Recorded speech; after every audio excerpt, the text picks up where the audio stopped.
آج کینسر کی روک تھام اور علاج کے طریقے پہلے سے کہیں زیادہ مؤثر اور جدید ہو چکے ہیں۔ اس کے باوجود کینسر دنیا میں ہر سال 90,60,000 سے زائد ہلاکتوں کا باعث بنتا ہے۔ ورلڈ کینسر ڈے کے موقع پر آپ کو بتائیں گے چند حقائق۔ وائس آف امریکہ کے واشنگٹن اسٹوڈیوز میں خوش آمدید، آپ دیکھ رہے ہیں ویو 360، میں ہوں صلی اللہ خالد۔ پاکستان سمیت دنیا بھر میں کینسر سے آگاہی کا دن آج منایا جا رہا ہے۔ پاکستان میں ہر سال کینسر کے تقریباً 1.5 لاکھ کیسز سامنے آتے ہیں۔ Inter global human development society کے مطابق گزشتہ 5 سالوں میں پاکستان میں 3.5 لاکھ لوگوں میں کینسر کی نشاندہی ہوئی ہے اور تقریباً 1 لاکھ افراد کی اموات ہو چکی ہیں۔ اس سال کینسر ڈے کی تھیم ہے آئی ایم اینڈ آئی ول۔ پاکستان میں بریسٹ کینسر کے بعد سب سے زیادہ کینسر کے کیسز اور ہلاکتوں کی وجہ منہ کا کینسر ہے، جس میں صوبہ سندھ سب سے آگے ہے۔ منہ کے کینسر پھیلنے کی کیا وجوہات ہیں اور یہ کیوں تیزی سے سرایت کرتا جا رہا ہے، جانتے ہیں کراچی سے محمد ثاقب کی اس رپورٹ میں۔ معشوق علی ہر 2 ہفتے بعد ضلع مٹیاری سے اپنے کزن میر حسن کو کراچی کے جناح اسپتال لاتے ہیں۔ 3 بچوں کے باپ میر حسن کھیتی باڑی کے پیشے سے وابستہ تھے، لیکن 1 سال پہلے انہیں ڈاکٹرز نے بتایا کہ وہ منہ اور گلے کے سرطان میں مبتلا ہیں۔ اب کینسر کا علاج تو سرکاری خرچ پر چل رہا ہے، لیکن بے روزگاری کے سبب پورا گھرانہ مشکلات کا شکار ہے۔ اس کے 3 بچے ہیں، 3 بچے اس کے حالات بہت خراب ہے۔ تقریباً سال ہو گیا اس کو اس حالت میں پڑا ہوا ہے۔ 3 سال سے مین پوڑی چھالیاں وغیرہ کھاتا تھا۔ اب اس کے بچوں کی جو پڑھائی ہے وہ بھی ختم ہو گئی ہے اور اس کی بیوی جو اپنے مائکے چلی گئی ہے۔ میں گاؤں سے ڈسٹرکٹ مٹیاری شاہپور درپور سے اس کو ادھر لے آیا ہوں۔ ابھی ہفتے 2 ہفتے میں ہم لوگ ادھر آتے ہیں، جو دوائی ملتی ہے، علاج ہوتا ہے، جو بھی ہوتا ہے میڈیسن وہ لے کے پھر چلے جاتے ہیں واپسی۔ پاکستان میں ہونٹ، منہ اور گلے کے کینسر کے کیسز کی تعداد سال 2018 میں عالمی ادارہ صحت کے مطابق 18,000 سے زائد تھی اور یہ کینسر کے کل مریضوں کا تقریباً 11% بنتی ہے۔ اس قسم کے کینسر کا شکار 13,000 سے زائد افراد ہلاک بھی ہوئے۔ جناح پوسٹ گریجویٹ میڈیکل سینٹر کی ڈاکٹر مہوش بھٹی کہتی ہیں کہ مریضوں کی ایک بڑی تعداد جب ان کے پاس آتی ہے تو ان کا مرض بہت زیادہ بڑھ چکا ہوتا ہے۔ ہمارے پاس کراچی خاص طور پہ بہت کامن ہے، جیسے گٹکا ہے، پان، چھالیاں، تمباکو، بیڑی، یہ ساری چیزیں جو ہیں، تو اس کی وجہ سے ابھی بہت سارے پیشنٹس ہیں جن کو یہ میلیگننسیز ہو گئی ہیں اور یہ ایک بہت امپورٹنٹ رسک فیکٹر ہے اس کے لیے، کیونکہ زیادہ تر کیسز وہی ہیں کہ جن میں عادت ہے چھالیاں کھانے کی، گٹکا کھانے کی، پان اور ماوے، اس طرح کی چیزیں کھانے کی۔ ماہرین کا کہنا ہے کہ منہ کے کینسر کا شکار افراد کی اکثریت کا تعلق صوبائی دارالحکومت کراچی کے علاوہ ٹھٹہ، بدین، حیدرآباد اور دیگر اضلاع سے ہے۔ اس مرض میں مبتلا افراد میں مردوں اور خواتین کے ساتھ بچے بھی شامل ہیں، جو کہ ایک خطرناک رجحان کی نشاندہی ہے۔ لیکن یہ پان اور گٹکے کی لت جو ہے یہ چھوٹی عمر سے شروع ہوتی ہے، عموماً 10-11 سال، 12 سال، 14 سال سے، اور اس کے بعد یہ مریض جو ہے وہ تقریباً 25 سے لے کر اور 50 سال کے درمیان اس میں مبتلا ہو جاتا ہے۔ کہ پان جب آپ کھاتے ہیں تو یہ پان پورے منہ کے اندر گھومتا ہے، کوئی ایک جگہ پہ نہیں رہتا بالکل۔ اب اس میں صرف یہ ایک وقت کا سمجھ لیں کہ it's a matter of time کہ وہ ایک جگہ پہ پہلے ڈیولپ ہو گیا، اور بعض اوقات ایسا بھی ہوتا ہے کہ آپ نے ایک طرف کا آپریشن کر دیا، مریض بالکل ٹھیک ہو گیا، کچھ عرصے کے بعد دوسری طرف ہو گیا۔ حکومت سندھ نے گزشتہ ماہ ہی گٹکے کی تیاری، اسے ذخیرہ کرنے، بیچنے اور استعمال کے ساتھ درآمد یا برآمد کرنے پر سخت قانون پاس کیا ہے، جس میں ایسی مضر صحت اشیاء بنانے والوں کو کم از کم 6 سال قید اور 2 لاکھ روپے تک جرمانے کی سزا بھی تجویز کی گئی ہے۔ لیکن قانونی ماہرین اور ڈاکٹرز کا کہنا ہے کہ اصل چیلنج قانون کا عملی طور پر نفاذ اور معاشرے میں اس بارے میں شعور اجاگر کرنا ہے۔ Muhammad Saqib, voice of America, Karachi. لیکن کینسر کے 1/3 سے زائد کیسز سے بچا جا سکتا ہے۔ اس کے باوجود ہر سال لوگ نہ صرف اس سے متاثر ہو رہے ہیں بلکہ اموات بھی ہو رہی ہیں۔ پاکستان میں وہ کیا ہیں جن میں کمی لا کر کینسر میں ان کیسز میں کمی لائی جا سکتی ہے اور اس کے امکانات کم کیے جا سکتے ہیں؟ اس پر بات کرنے کے لیے ہمارے ساتھ موجود ہیں ڈاکٹر رضوان مسعود شیخ، جو کہ شوکت خانم میموریل ہاسپٹل میں سینئر میڈیکل آنکولوجسٹ ہیں۔ ڈاکٹر ویلکم ٹو دی شو۔ پاکستانیوں کی ایک بڑی تعداد ہر سال کینسر سے متاثر ہو رہی ہے، کیا ایسے فیکٹرز ہیں پاکستانیوں کے لائف سٹائل میں جن میں تبدیلی لا کر کینسر کے کیسز میں کمی لائی جا سکتی ہے؟ پہلی بات ہے thank you very much for inviting me. Pakistan میں جیسے آپ نے ابھی فرمایا کہ بریسٹ کینسر ویمن میں سب سے کامن ہے، اس کے بعد اوروفرینجیل کینسر ہے، پھر کولوریکٹل کینسر ہے، اس کے بعد لیوکیمیاز ہیں، اور دوسرے کینسرز ہیں. تو فیکٹرز جو کہ موڈیفائی جسے ہم تبدیل کر سکتے ہیں ان میں سب سے امپورٹنٹ تو اسموکنگ ہے. اسموکنگ کی اگر ہم اسموکنگ سیسیشن پروگرام ادھر سٹارٹ کریں تو اس سے اسموکنگ کا جو ہے وہ کم ہوگا. تو اسموکنگ ریلیٹڈ جو کہ بہت زیادہ کینسرز ہیں, صرف لنگ کینسر ہی نہیں بلکہ اسموکنگ ایسوسیٹڈ اوروفرینجیل کینسرز, آپ کے oesophagus cancer, stomach, pancreatic cancer, bladder cancer, یہ کم ہو سکتے ہیں. اسی طرح جس طرح آپ نے ابھی اپنے پروگرام میں بتایا کہ پان, گٹکا, جس سے اوروفرینجیل کینسر کا انسیڈنس بڑھ رہا ہے, اس سے گورنمنٹ اپنے لاز لے کے آ رہی ہے جس سے اس کی امپورٹ بند کی جائے, اس کا اویئرنیس اس کی زیادہ کی جائے. تو اس کے علاوہ باقی ڈائٹ اور اوبیسٹی ہے جو کہ پاکستان میں وہ بھی کافی پریولنٹ ہے. ڈائٹ زیادہ تر لوگ بہت زیادہ گوشت کھانے کے عادی ہیں. ان کے اگر وہ اپنی ڈائٹ کو بہتر کریں, ویجیٹیبلز کو, باقی سیلڈز وہ لیں, اور اگر وہ آرگینک فوڈ لیں تو اس سے بھی جو یہ موڈیفائی کیا جا سکتا ہے یہ رسک فیکٹر. اور سب سے کامن جو خوراک کا آپ جو ذکر کر رہے ہیں کہ کون سی چیز کھائی جائے, تو کیا خوراک کی کوالٹی بھی کوئی امپیکٹ کرتی ہے اس پورے کیس میں؟ نہیں, پاکستان میں خوراک کی کوالٹی کا تو بہت بڑا کویسچن مارک ہے. ادھر فرٹیلائزرز جو کہ کسی بغیر یعنی کہ رولز اور ریگولیشن کے بغیر یوز ہو رہے ہیں, ان میں اوبیسلی سوئل میں ریڈیشن کا ہے. پھر اس طرح جو ہم اپنی چکن کی جو ہے اسے جو پولٹری فارمز ہیں اس میں جو ڈائٹ دی جاتی ہے چکن کو, وہ میرے خیال میں بریسٹ کینسر کا باعث بن رہی ہے. اور ادھر میں نے جب یورپ میں کام کیا اور ادھر یہی نوٹ کیا کہ ینگر فیمیلز یعنی کہ 18, 19, 20 کی ایج کی فیمیلز کو بریسٹ کینسر میں نے دیکھا جو میں نے پہلے کہیں یورپ میں اتنا نہیں دیکھا, جو کہ میرا خیال ہے کہ وہ ڈائٹ سے ایسوسیٹڈ ہے. رائٹ ڈاکٹر صاحب, ایک چیز بڑا جو ہم اگر امپورٹنٹ ایلیمنٹ دیکھیں تو دنیا میں تو ارلی ڈائگنوس شروع ہو چکا ہے اس وقت, اور ہم دیکھتے ہیں کہ جس طرح سے جو سروائیول ریٹ ہے وہ اس کی وجہ سے بڑا ہے کہ ٹیسٹ جو ہیں وہ اویلیبل ہیں. پاکستان کتنا دور ہے اس سے؟ پاکستان تو ہم کہتے ہیں کہ Pakistan is at infant stage for oncology services. اس میں ابھی جو آپ کو پتہ ہے breast cancer screening, colorectal cancer screening, ابھی یہ پاپولیشن بیسڈ تو سٹارٹ نہیں ہوئی, لیکن جیسے کہ کچھ سروسز ہیں مختلف شہروں میں, کچھ چیریٹی بیسڈ سروسز سٹارٹ ہوئی ہیں. جیسے لاہور میں شوکت خانم ہے جو بریسٹ کینسر میموگرافک اسکریننگ پرووائڈ کرتا ہے, یہ چیریٹی ہاسپٹل ہے. اس طرح کراچی میں بڑے شہروں میں کچھ اسکریننگ سروسز ہیں, لیکن جو ایک پاپولیشن بیسڈ اسکریننگ پروگرام ہے بریسٹ کینسر کا, کولوریکٹل کینسر کا, یہ ابھی سٹارٹ نہیں ہوا. اسی طرح جس طرح سروائکل کینسر, ویسے تو شاید انسیڈنس کم ہے پاکستان میں, جس میں پوری دنیا میں اب ویکسینیشن ہوتی ہے, وہ سٹارٹ نہیں ہوئی. تو لیکن نو ڈاؤٹ کچھ سروسز ہیں پاکستان میں, کچھ پرائیویٹ ہاسپٹلز ہیں, پرائیویٹ کینسر سروسز ہیں, چیریٹی کینسر سروسز ہیں, تو یہ کچھ پرووائڈ کر رہے ہیں, لیکن پوری پاپولیشن کو آبویسلی کور نہیں کر رہے ہیں. بہت بہت شکریہ ڈاکٹر صاحب آپ کا ہمیں جوائن کرنے کا اور ہمیں اس حوالے سے اپڈیٹ کرنے کا کہ کینسر میں اس وقت کیا ڈیولپمنٹس ہیں اور کس طرح سے ان کیسز سے بچا جا سکتا ہے. تازہ ترین اعداد و شمار کے مطابق امریکہ میں کینسر سے ہونے والی اموات میں بڑی کمی آئی ہے. امریکن کینسر سوسائٹی کے پچھلے ماہ جاری ہونے والی ایک رپورٹ کے مطابق امریکہ میں کینسر کی وجہ سے ہونے والی اموات کی شرح میں 30% کمی دیکھی گئی, جو 1991 کے بعد سے اب تک کم ترین شرح ہے. 2017 میں ہونے والی یہ کمی تقریباً 3 دہائیوں میں سب سے بڑی کمی ہے. امریکیوں میں خاص طور پر پھیپھڑوں کے کینسر کے واقعات کم ہو گئے ہیں, جس کی اہم وجہ سگریٹ نوشی میں کمی ہے. پہلے سے زیادہ اور بہتر ٹیسٹ اور اسکریننگ کی سہولیات کی بدولت زیادہ تر کینسر کی شناخت ابتدائی مراحل میں ہی کر لی جاتی ہے, جس کی بدولت اس کے علاج کے چانسز بڑھ جاتے ہیں.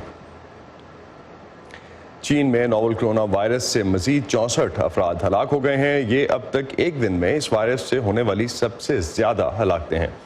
نوول کرونا وائرس سے ہلاکتوں کی مجموعی تعداد کم از کم 425 تک پہنچ گئی ہے, جبکہ 20,000 سے زائد افراد اس وائرس سے متاثر ہوئے ہیں. چین اس وبا کو پھیلنے سے روکنے کی کوشش کر رہا ہے اور اس سلسلے میں چینی حکومت نے کئی اقدامات کیے ہیں. چین نے اپنے 5 کروڑ سے زائد آبادی والے صوبے ہبے کو مکمل طور پر لاک ڈاؤن کیا ہوا ہے. डेमोक्रेट पार्टी ने आइंदा सदारती इंतखाबात के लिए अपने उम्मीदवार के इंतखाब का सबसे पहला मरहला यानी रियासत आयोवा में होने वाला कॉकस मुकम्मल कर लिया है, लेकिन कॉकस के नताइज का ऐलान ताहाल नहीं हो सका। पीर को अमेरिका की रियासत आयोवा में डेमोक्रेट पार्टी की जानिब से 16 मुख्तलिफ मुकामात पर रजिस्टर्ड वोटरों के इजलास हुए। नीलोफर मुगल ये आयोवा कॉकस हमारे लिए कवर कर रही हैं और इस वक्त हमारे साथ मौजूद हैं, उनसे जानते हैं वहाँ क्या सिचुएशन है। तो नीलोफर, क्या वजह है कि अब तक कॉकस के नताइज का ऐलान नहीं किया जा सका? माहिरीन क्या कहते हैं, कौन से उम्मीदवार आगे हैं अब तक? जी असद, बिल्कुल पहली दफ़ा कहते हैं कि ऐसा हो रहा है कि आयोवा कॉकस हुआ और उसके नताइज को इतनी ताख़ीर का सामना करना पड़ा। डेमोक्रेट्स जो हैं उनकी जानिब से इसकी वजह ये बताई जा रही है कि इस साल एक नई ऐप मुतारिफ कराई गई, वोटिंग ऐप जिसे कहा गया, उसमें कुछ इरेगुलरिटीज़ हैं और उसकी बेकायदगियाँ हैं और कुछ टेक्निकल ग्लिचेस की वजह से वो जो है नताइज का शुमार इस वक्त नहीं कर पा रहे, काउंटिंग नहीं कर पा रहे। लेकिन उनका ये कहना है कि अब हम ये करेंगे कि हर काउंटीज़ के जितने भी कॉकसेस हैं उनका मैनुअली हम लोग यानी काउंटिंग करेंगे, उसके आदद शुमार की जांच पड़ताल करेंगे और आज शाम तक जो है फाइनली जो है कॉकस के नताइज जो है वो सामने आना शुरू हो जाएंगे। लेकिन डेमोक्रेट पार्टी का ये कहना है कि इसकी वजह बैरूनी मुदाखलत या हैकिंग नहीं है। और जैसा कि आपने पूछा कि इस वक्त अभी कौन सी जो डेमोक्रेटिक पार्टी के उम्मीदवार हैं वो ऊपर हैं, तो जो मकामी मीडिया है वो अपने अपने पोल्स क्रिएट कर रहा है और गैर मुसद्दिका इतलात के मुताबिक, यानी चूँकि अभी कॉकस के नताइज प्रॉपरली सामने नहीं आए, तो गैर मुसद्दिका इतलात के मुताबिक बर्नी सैंडर्स जो हैं वो इस वक्त टॉप पर हैं और पीट बुटिजेज जो इंडियाना के साबिक मेयर हैं वो दूसरे नंबर हैं और इसके अलावा एक एंटरप्रेन्योर है न्यूयॉर्क से एंड्रू यंग, वो तीसरे नंबर पर हैं और जो बाइडन जो हैं वो चौथे नंबर पर हैं। तो नीलोफर, माहिरीन क्या कहते हैं? लोकल मीडिया तो आपने बताया कि जो सिचुएशन है वहाँ पे माहिरीन की कोई राय मुख्तलिफ है इससे बर्नी सैंडर के, चूँकि आपने जिस तरह से कहा कि लग रहा है कि वो आगे हैं और जो अब तक रिपोर्ट्स आ रही हैं उसके मुताबिक वो आगे हैं, उनके सपोर्टर्स क्या कहते हैं? माहिरीन का ये कहना है कि ज़रूरी नहीं है कि ये इस वक्त जो पोल सामने आ रहे हैं ये आखिरी भी हों, यानी नताइज जो हैं वो इससे मुख्तलिफ भी हो सकते हैं। और दूसरी जानिब नाकिदीन की जानिब से एक तनकीद सामने आ रही है, ख़ास तौर पर रिपब्लिकन्स जान कि 2008 में जैसे मुल्क नहीं चल पाया डेमोक्रेट से, तो उसी तरह से ये लोग कॉकस भी नहीं चला पाए। और अभी अभी डोनाल्ड ट्रंप ने ट्वीट की है कि कॉकस आयोवा में सिर्फ एक ही शख्स इस वक्त जीता है और वो मैं खुद हूँ।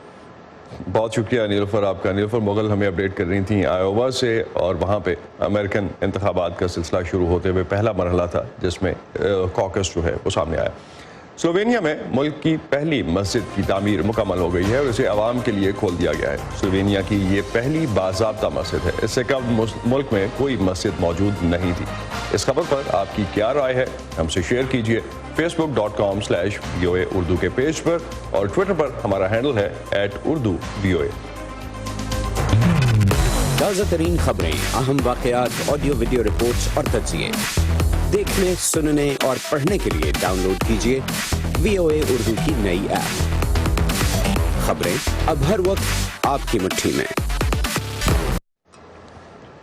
अमरीकी सदारती इंतखाबात की अपनी मुहिम उम्मीदवार किस तरह से चलाते हैं और किन इशूज़ पर इस दफ़ा फोकस कर रहे हैं जो अमरीकी वोटर्स के लिए अहमियत रखते हैं। इन इशूज़ में अमरीकी मईशत, गन कंट्रोल, मुआशी तफरीक, तालीम और सेहत के शोबे में रियायतें, माहौलियाती तब्दीलियों से मुतालिक पॉलिसी में तब्दीली, खारजा पॉलिसी के अलावा इमिग्रेशन चंद ऐसे मौज़ूआत हैं जिन पर उम्मीदवारों के दरमियान बहस व मुबाहिसा जारी है। और गुज़श्ता कई सदारती इंतखाबात की तरह इस दफ़ा भी एक फोकस जो है वो इमिग्रेशन है उम्मीदवारों की मुहिम का और एक अहम हिस्सा भी है। लेकिन कानूनी इमिग्रेशन के साथ गैर कानूनी तौर पर सरहद अबूर करके आने वाले तारकीन वतन के मसले को भी उम्मीदवार अपनी मुहिम में नुमाया जगह दे रहे हैं। अपनी अगली रिपोर्ट में हम आपकी मुलाकात करवाएंगे कैलिफोर्निया से जॉन और लॉरा से। गुज़िश्ता चंद सालों से वो दोनों मियाँ बीवी मैक्सिको की सरहद के करीब वाक़ सहरा का दौरा करते हैं ताकि ये यकीनी बना सकें कि सरहद पार करके अमेरिका आने वाले सफ़र में अपनी ज़िंदगी न गंवा दें। लॉरा हंटर मैक्सिको के एक छोटे से कस्बे से ताल्लुक रखती हैं। 43 बरस कबल वो अमेरिका आकर आबाद हो गईं। अब वो अमेरिकी शहरी हैं। सन 2000 में उनकी मुलाकात जॉन हंटर से हुई। इसी साल मैक्सिको से अमेरिका दाखिले की कोशिश में पानी न मिलने की वजह से कम से कम 28 अफराद उनके इलाके के करीब हलाक हो गए। ये देखते हुए जॉन ने सहरा में पानी के दर्जनों स्टेशन कायम किए। फिर लॉरा भी इस मुहिम में शामिल हो गयी। We used to have 340 water stations. यहाँ पानी के 340 स्टेशन हुआ करते थे। काम बहुत था और मददगार न होने के बराबर। जॉन कहता कि सोचो कोई मर जाए तो, मैं कहती कि बस हम इतना ही कर सकते हैं। It's just so much we can do. जब भी वो गैर कानूनी तारकीन वतन से मिलते तो अपने साथ खाने पीने का सामान जरूर रखते। You know, we cannot change the politics. जिस मुल्क से ये आ रहे हैं हम वहाँ की सियासी सूरत हाल तब्दील नहीं कर सकते, लेकिन इतना तो कर सकते हैं कि उन्हें प्यास से ना मरने दिया जाए। Is put water. लेकिन हर कोई इनसे मुत्तफिक नहीं। एरिजोना पैट्रियट नामी दाएं बाजू की तंजीम ऐसे ग्रोहों की मुखालफत करती है जो पनाहगुज़ीनों की मदद करते हैं। हम नहीं चाहते कि लोग जान से जाएं, लेकिन उनके अपने मुल्क में सरहद के दूसरी तरफ भी तो पानी है। दस्तावेजात न रखने वाले पनाहगुज़ीनों को खाना पीना फ्राहम करना अमेरिका में जुर्म के जुमरे में नहीं आता, लेकिन मदद की इस कोशिश में कई अफराद को गिरफ्तार किया गया है। जॉन का अगला प्रोजेक्ट ऑल अमेरिकन कैनाल से मुतालिक है। ये नहर अमेरिका और मेक्सिको के दरमियान वाक़ई है। गुज़श्ता 70 बरसों में इसको पार करके अमेरिका दाखिले की कोशिश में कम से कम 500 मैक्सिकन शहरी हलाक हुए हैं। जॉन का इरादा है कि वो बाज़ मकामात पर 400 मीटर लंबी रस्सियां लगाकर महफूज मकाम का तयन करें ताकि डूबने वाले इन्हें पकड़कर अपनी जान बचा सकें। हम गैर कानूनी आमदोरफ्त के हक में नहीं, लेकिन हम लोगों को डूबते नहीं देख सकते। आपको कम से कम अपने करीबी इलाके की जिम्मेदारी लेकर कुछ तो करना ही चाहिए। पानी के इस प्रोजेक्ट में काम करने के बावजूद जॉन और लॉरा के सियासी नजरियात एक दूसरे से मुख्तलिफ हैं। जॉन सदर ट्रंप के हामी हैं, लेकिन सरहद पार करके आने वालों की मदद करने में दोनों पेश पेश हैं। जानिया डोलू के साथ सादिया ज़ेबरांझा, वॉइस ऑफ अमेरिका। और अब जिक्र एक कामयाब बिजनेसमैन अनवर अमान का, जिनका ताल्लुक चित्राल से है। पाकिस्तान में मुश्किल हालात में पले बढ़े और इसके बाद उन्होंने अमेरिका आकर अपनी किस्मत आजमाने का फैसला किया, लेकिन यहाँ भी शुरू में हालात साजगार नहीं थे। मुश्किल मिजाजी और मेहनत का रास्ता अपनाया और आज वो एक बहुत कामयाब बिजनेसमैन है। अब वो अमेरिका के अलावा पाकिस्तान में भी सरमायाकारी कर रहे हैं। फायजा बुखारी उनसे मिलने टेनेसी गईं। आइए आपको दिखाते हैं चित्राल से टेनेसी तक उनकी कामयाबी का सफर। ये हैं अनवर अमान, पाकिस्तानी नशाद अमरीकी जो 24 साल से अमरीकी रियासत टेनेसी में आबाद हैं। वो कहते हैं कि इब्तदाई जिंदगी में उन्हें माली मुश्किलात का सामना रहा। उस वक्त मैंने ये सोचा कि यार जिंदगी में अगर कुछ करना है, if we want to give back to the society, if we want to give back to the humanity we live with, तो अपने आप को कामयाब बनाना है। और उसी इंस्पिरेशन को जो एक इंडियन एजेंसी के थ्रू मेरे में आई, उसी को आगे लेके मैं चला।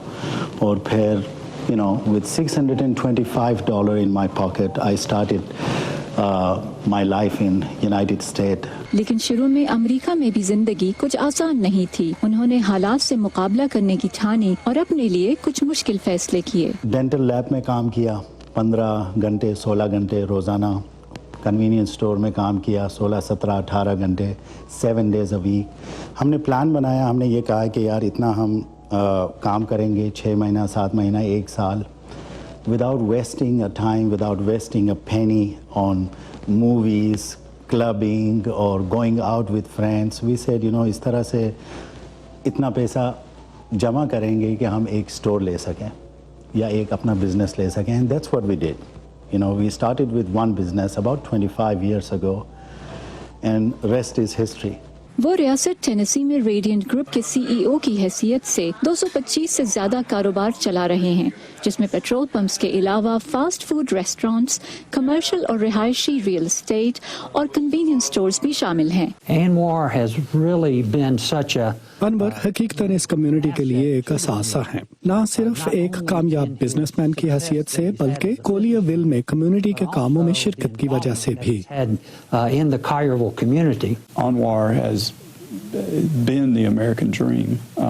अनवर अमरीकी ख्वाब की तकमील की एक मिसाल हैं।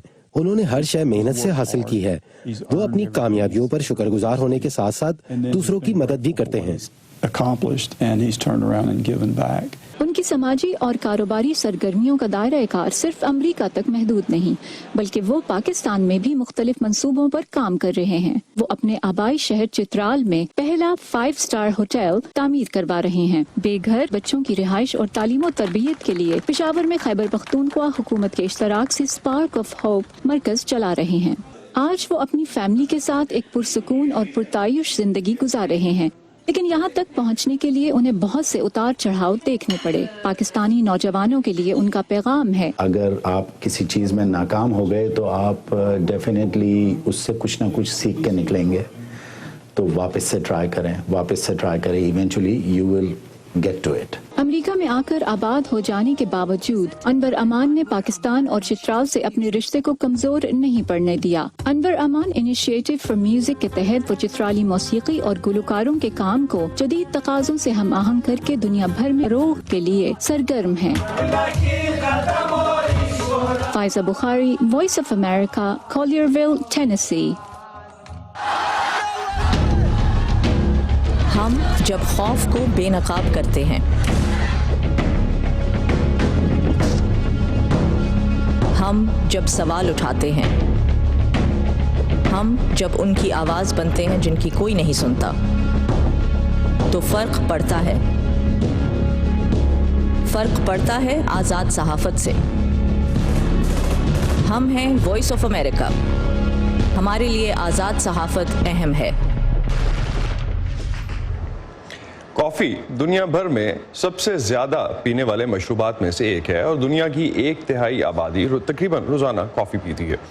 इंडोनेशिया के शहर जकार्ता में एक कॉफ़ी शॉप में मालिकान अफ़ाम व तफ़हीम और रवादारी को फ़रोग़ देना चाहते हैं, जिसके लिए वो ऐसे लोगों को मुलाज़मत दे रहे हैं जो सुन नहीं सकते। मज़ीद जानते हैं इस रिपोर्ट में। जकार्ता में ये कॉफ़ी शॉप बहुत ख़ास है क्योंकि यहाँ काम करने वाला हर शख्स बहरा है। हेलो, मेरा नाम पुट्री सेंटोसो है और मैं इस कॉफ़ी शॉप की मालिक हूँ। कोपी टोली में आपको खुश आमदीद।